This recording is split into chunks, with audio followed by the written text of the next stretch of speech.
And we are starting another live stream. And today I am going to discuss a very interesting issue.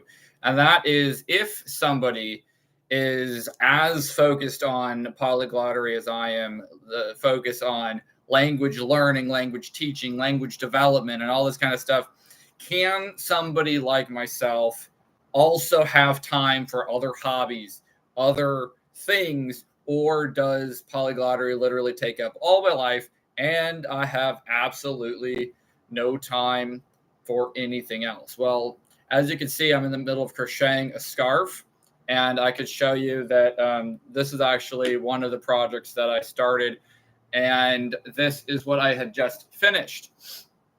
So I'll show you how this works. This is my scarf that I have just finished making, and it's definitely the wrong time of year for a scarf, but I was able to make this over the last week. This is the second scarf like this that I've made, and this is one of my hobbies that I like to do is crochet. This is something that I made just a week ago, my little hat. And it's the first thing that I really made that was actually this large and this circular. And I don't know that I can do it again. It's one of those things. I tried another hat like this, and it didn't turn out that well. And so I need to really work on how to get the curve just right and the proportions just right. But this is something that I've been doing over the last few months.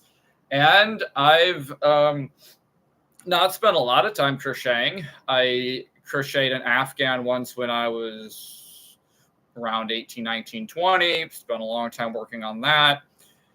Learned how to crochet when I was maybe 6 or 7, and my great grandma was still alive, and she would crochet a lot of things. And that's something that I think is pretty fun. Now, to answer this question, okay, is the study of languages so time consuming that you can't have any other hobbies, any other fun, any other outside activity?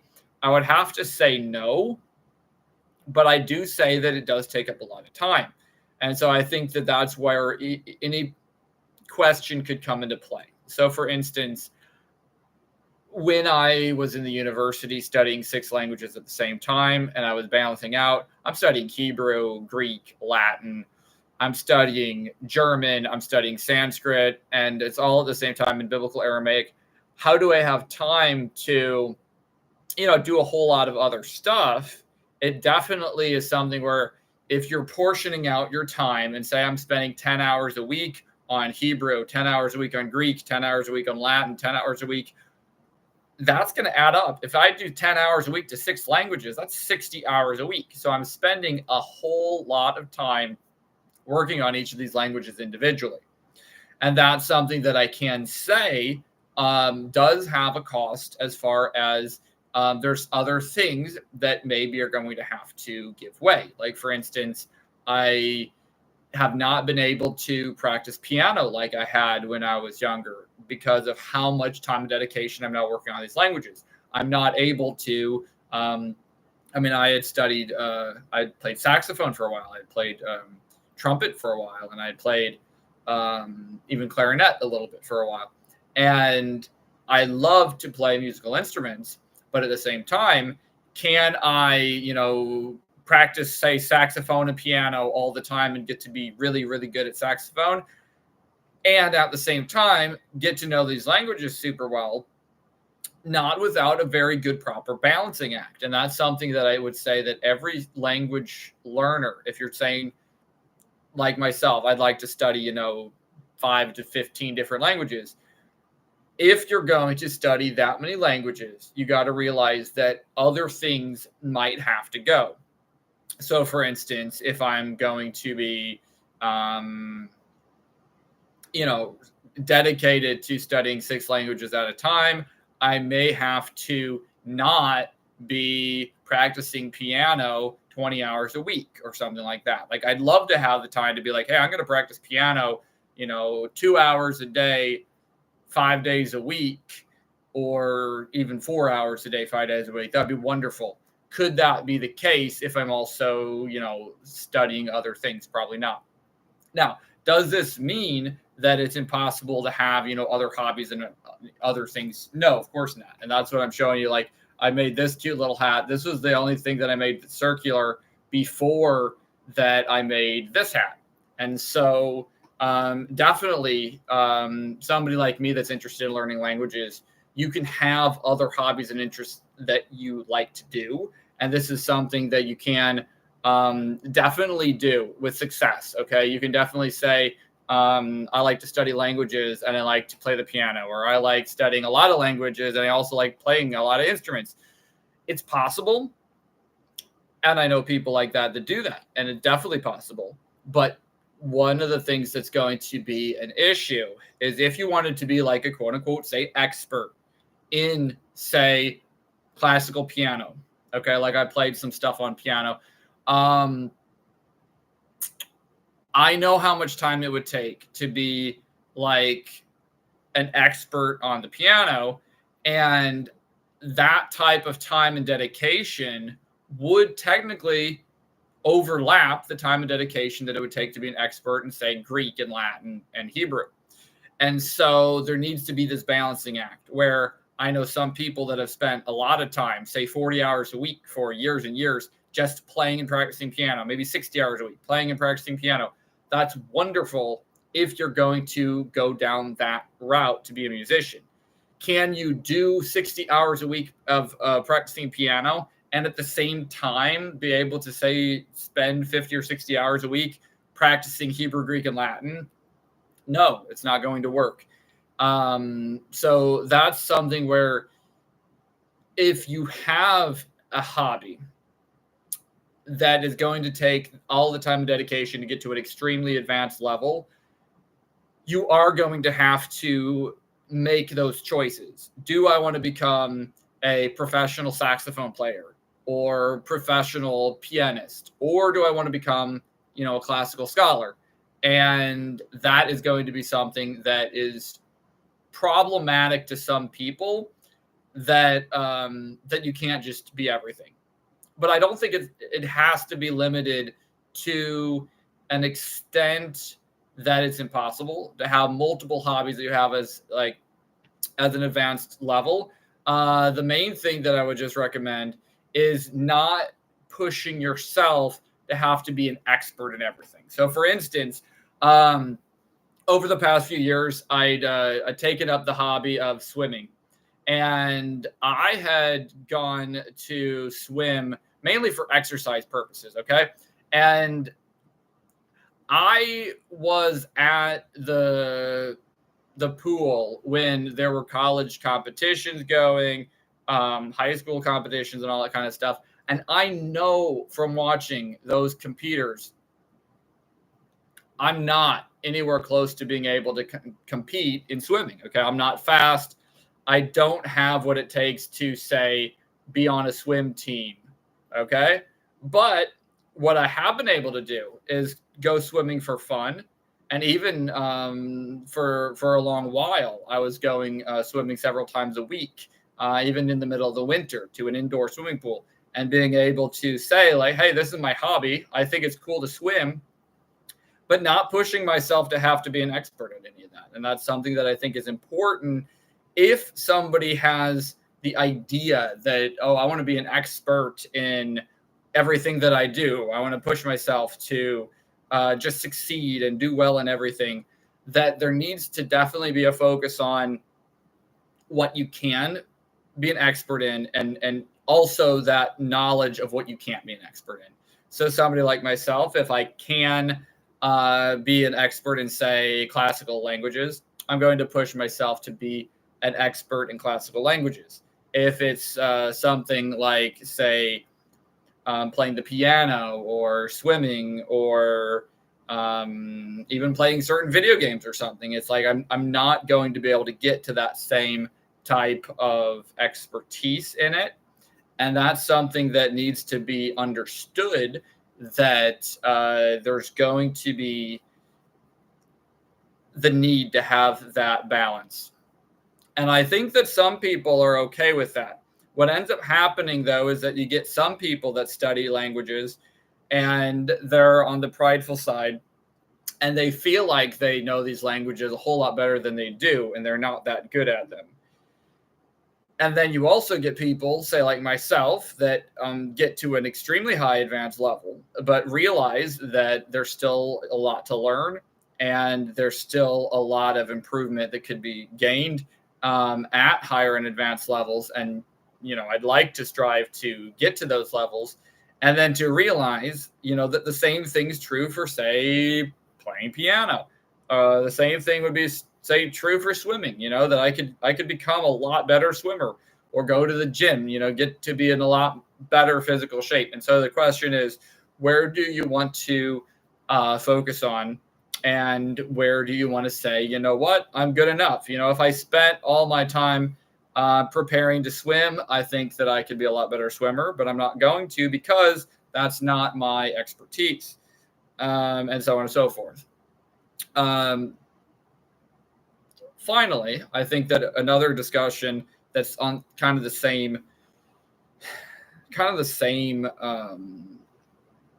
train of thought is just, okay, so if somebody like myself is spending all this time learning languages, spending all this time developing, spoken Latin and Hebrew and German and all that kind of stuff, can then a person also have quote unquote normal friendship, or quote unquote normal interactions with other people? And I would have to question why that's even a thing. I've talked to people, and they'll make comments like, oh, well, like, don't you do anything else, or something like that. And I'm just like, I wonder why they would assume that I don't, because I think that too often times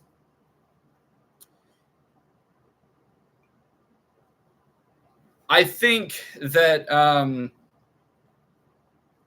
people will assume that, if, I don't know, if, say, somebody's like really super good at the trumpet, for instance, and they spend, all their time playing trumpet and practicing and become a professional trumpeter, then there's the question, well, do you do anything else besides play trumpet? I don't know why that's a question. There's a lot of other things that people can do, and it can be different than what they're focused on. And that's something where, even with my friends, I definitely can say that with my language acquisition skills and my interests, I've made a lot of friends and connections based on my study in language and also studying theology. Is that the only type of friendship that I've developed over the years? Absolutely not. I have a lot of friends that are good friends, and we talk about other things. And you could say, well, what kind of other things? Well, there's a lot of other things to talk about. And I would say the different people that I know, we have different areas of expertise and areas that we want to talk about, and different areas that we've developed a friendship in that, category. A lot of friends that I made are through more or less of a religious setting, but not everybody that I'm friends with is friendship from church. Some people, other places, other things that have happened to bring connections and friendships and that kind of thing. And so I would say that definitely one of the biggest things that I find interesting is that what ends up happening is there is this question as far as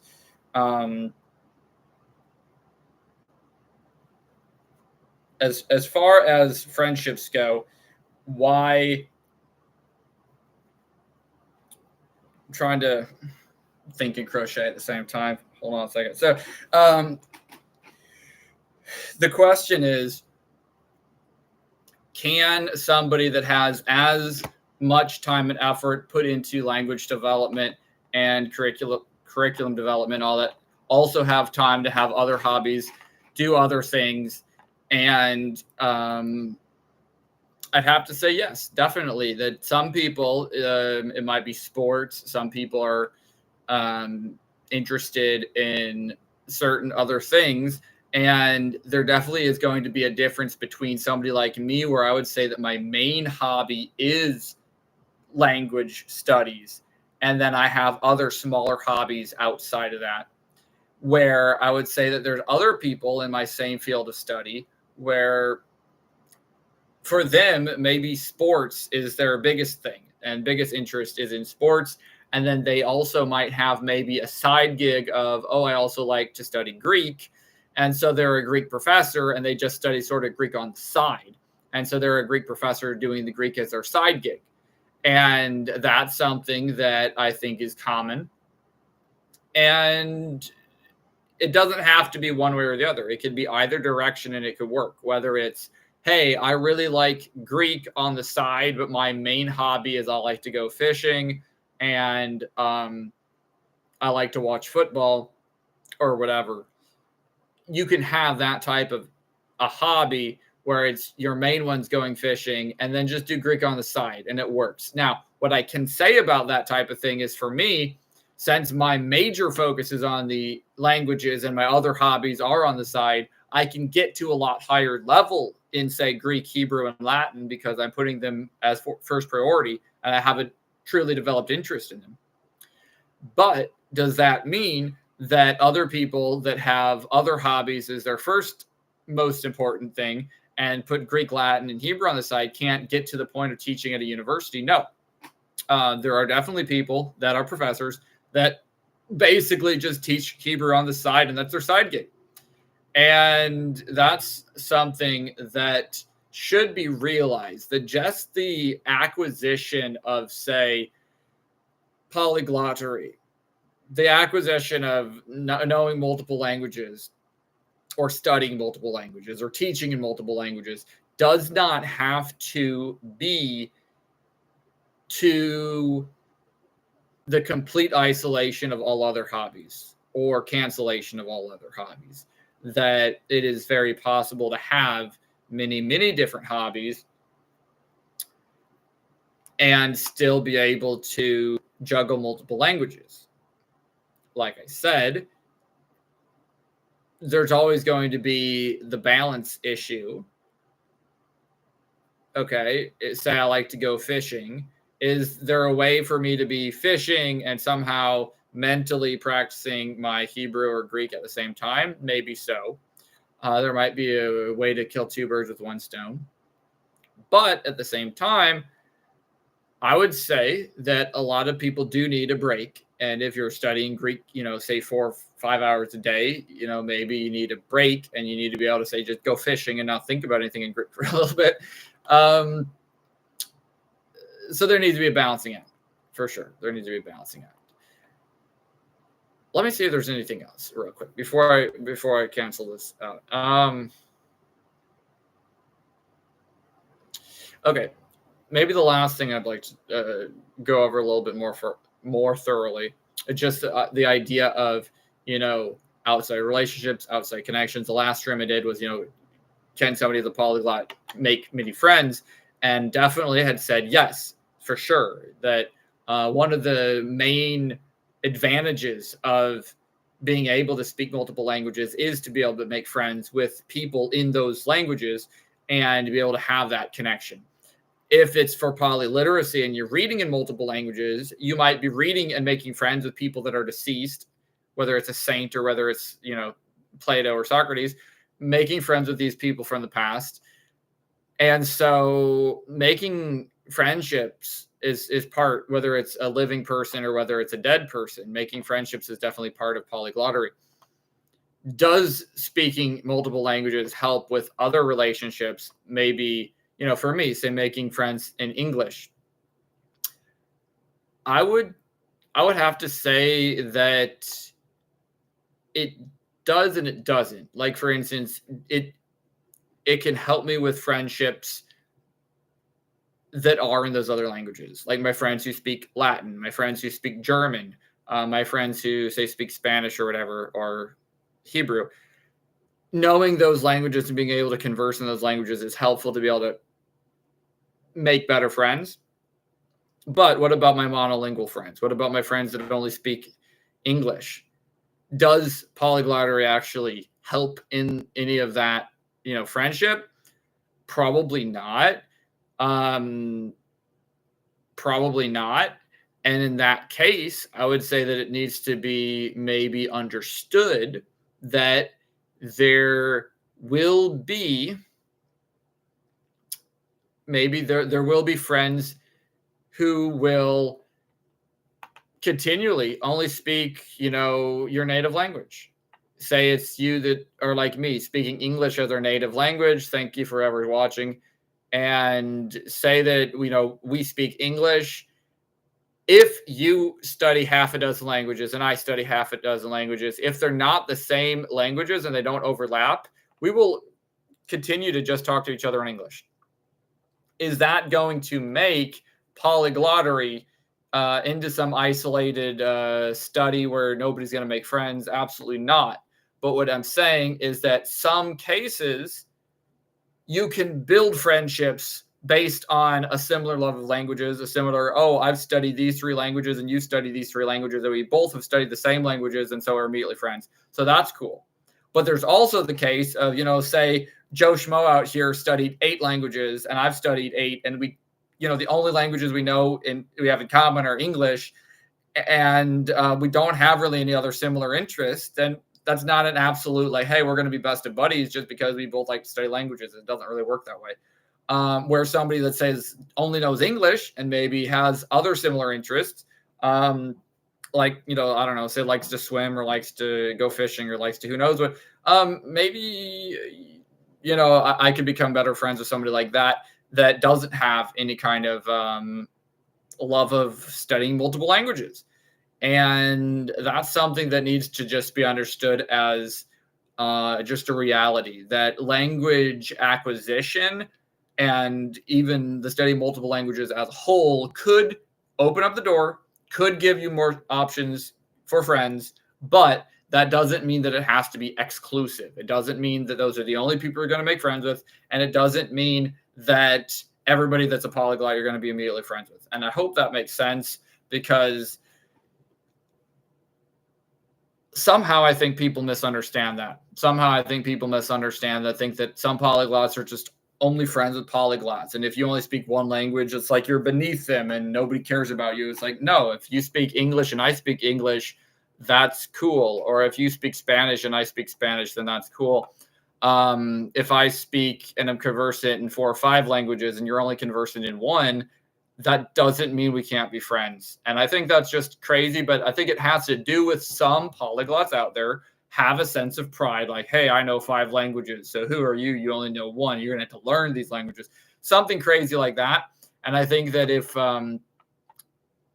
if we realize that those people are crazy and realize that that's not how reality works, that there is definitely a way to be able to have a practical application of the study of multiple languages so that an individual like myself can both learn at a higher rate and also teach to others and be able to help students develop an acquisition of multiple languages and be able to, realize that, hey, they can also interact and converse with other people that have different hobbies and different interests. And there doesn't need to be this, I'm better than anybody else business. So I think that's it for today. I appreciate everybody that has watched and everybody who's followed my channel. I will be back later with more interesting stuff. So thank you all for watching. And until then, la videre.